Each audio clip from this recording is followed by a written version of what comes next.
Bom dia, segundo ano, tudo bem? Pessoal, o tema da nossa apostila é dispersões. O que são dispersões? São misturas, ok? O nosso sangue é uma mistura, o ar que nós respiramos é uma mistura, medicamentos são misturas, tudo. A maioria das coisas, né? A maioria das coisas do nosso dia a dia são misturas. Então, há 3 tipos básicos de misturas, que nós vamos ver em vídeo separadamente. Vamos começar falando das suspensões aqui, só uma fala rápida. O que são suspensões?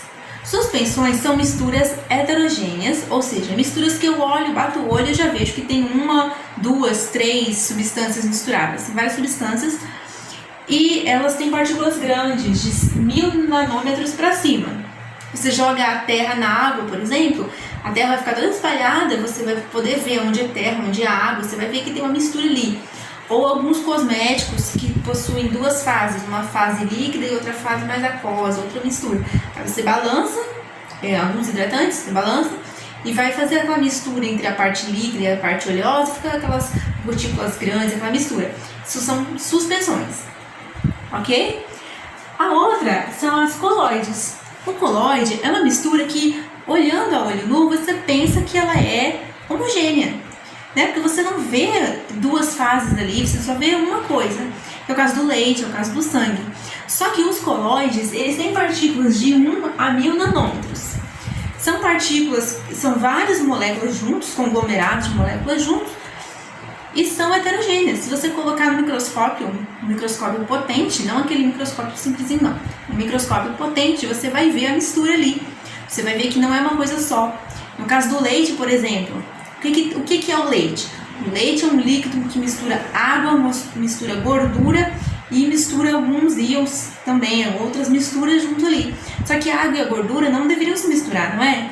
E de fato, se você olhar o leite no microscópio, você vai ver que é uma mistura com aquelas gotículas, aquelas partículas do óleo ali misturado. Coloide, ok? E as soluções, que vai ser o tema desse vídeo agora.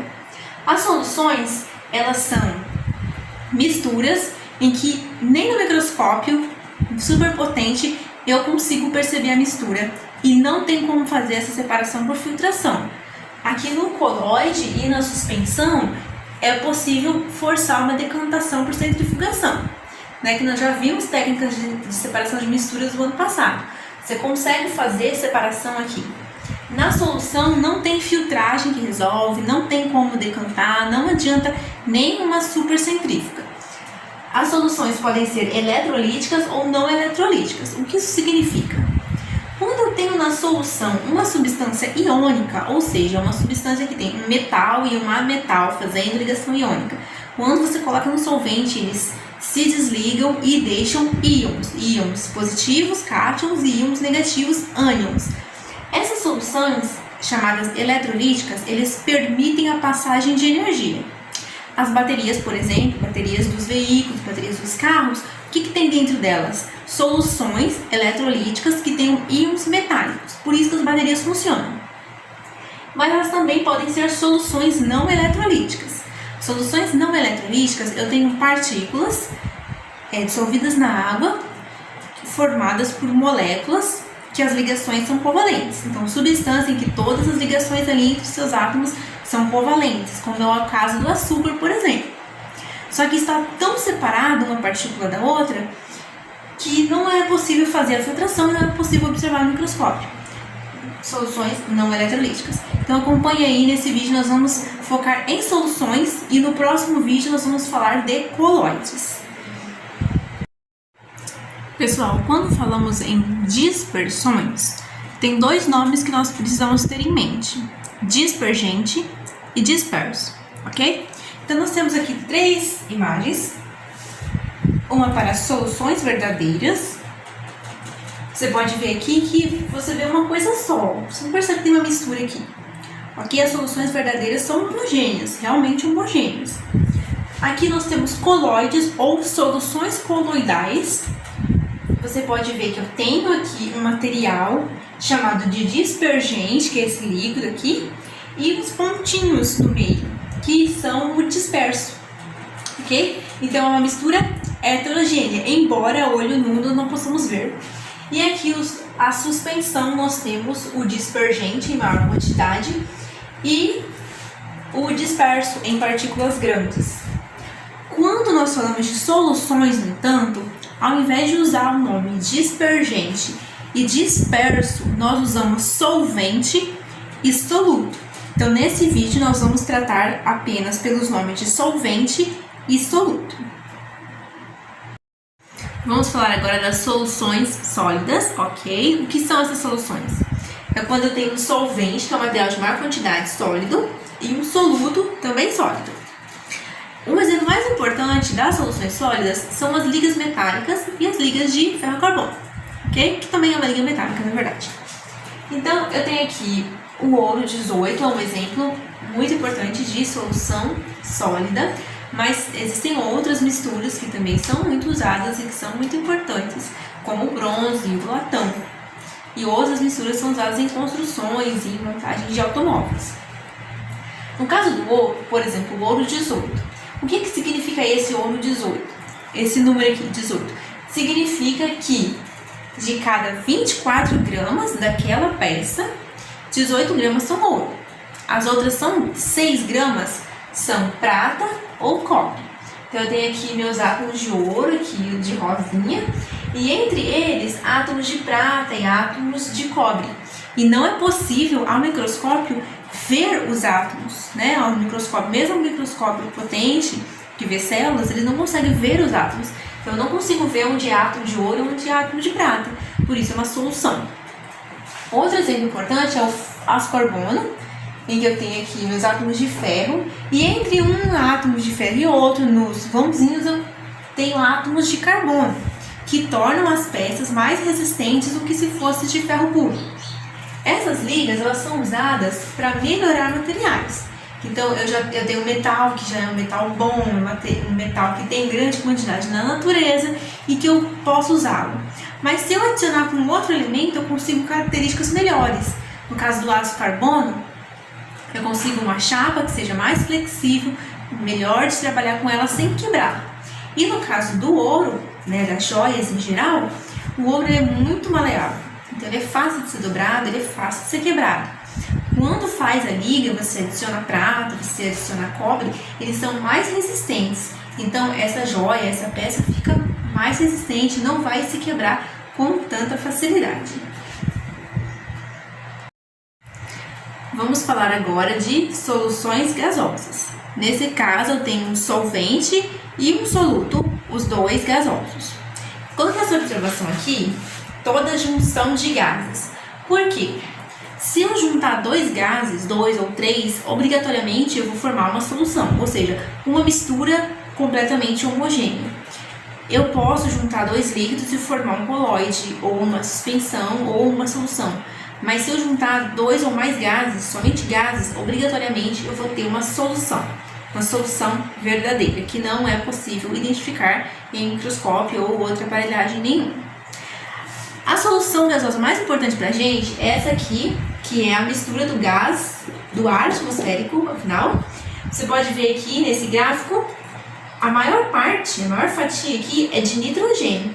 Então, ao nosso redor aqui, a maior parte do ar não é oxigênio para a gente respirar, não. É nitrogênio, ok? O que é oxigênio respirável, que realmente vai entrar no nosso organismo e reagir lá dentro, é o oxigênio, que é apenas 21% do ar atmosférico. Essa pequena fatiazinha aqui é 1% e são outros gases, ok?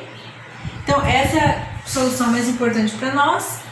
Vamos ver agora as soluções líquidas, ok? Nas soluções líquidas eu posso ter gases misturados em líquidos, líquidos misturados em líquidos ou sólidos misturados em líquidos.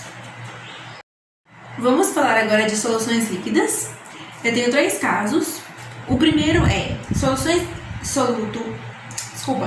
solvente líquido mais soluto gasoso. Quais casos são esses? O oxigênio na água dos rios e mares. Sem essa dissolução de gás na água, não seria possível a vida marinha, a vida aquática.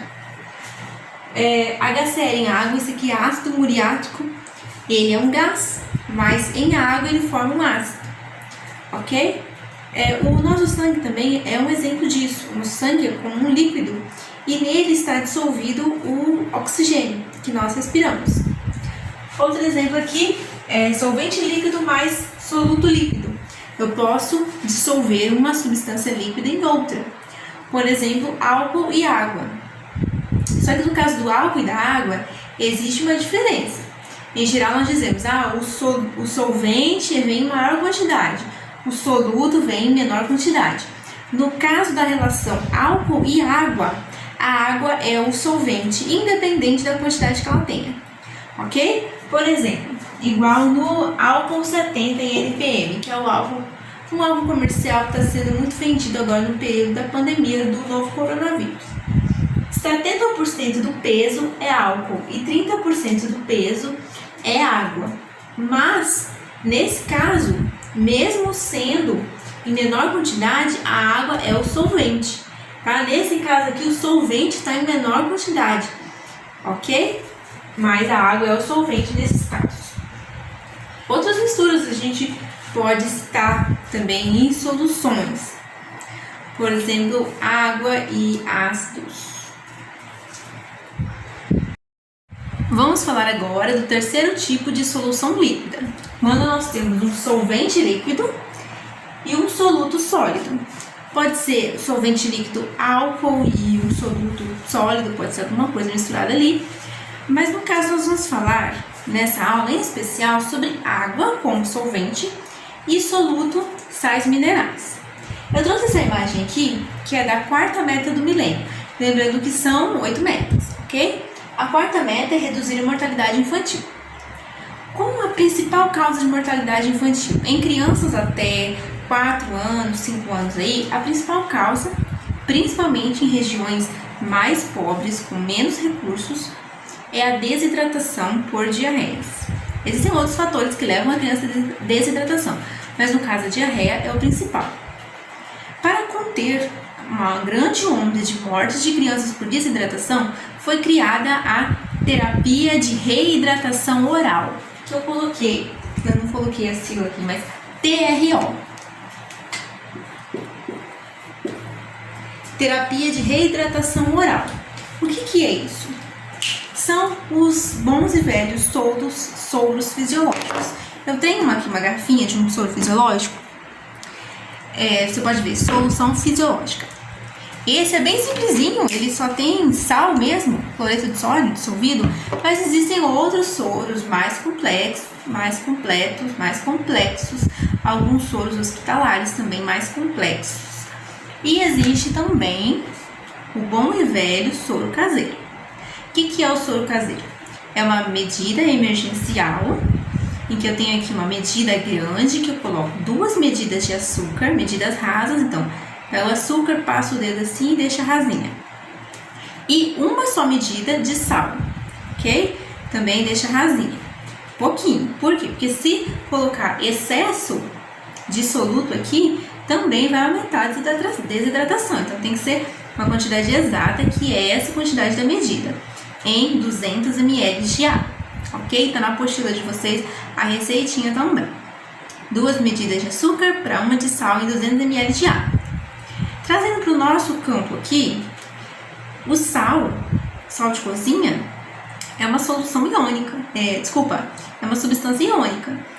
E o açúcar é uma substância molecular, ok? Então, o açúcar não forma íons, mas o sal forma. Outra colocação que nós vemos dessas soluções de reidratação são aqueles sucos que a gente vê, o Gatorade, o Powerade, o Inova, que a gente vê nessas geladeiras de refrigerantes, que são indicados para atletas. Você pode ver lá na garrafinha que está escrito que é indicado para atletas, porque você faz exercício físico, você sua, você vai perder sais minerais no suor. Então, para isso, a pessoa toma lá aquele suquinho que é um eletrólito, ok? Então, os soros fisiológicos são eletrólitos. Todo material usado em terapia de reidratação oral são eletrólitos, mas nem todas as soluções de líquidos com sólidos são eletrólitos, ok? Por exemplo, no caso do soro caseiro, se não fosse o sal, não seria um eletrólito, seria uma solução não eletrolítica, porque o açúcar não é eletrolítico, ok? Então aí encerramos o nosso assunto de soluções. Nosso próximo vídeo vai ser sobre coloides.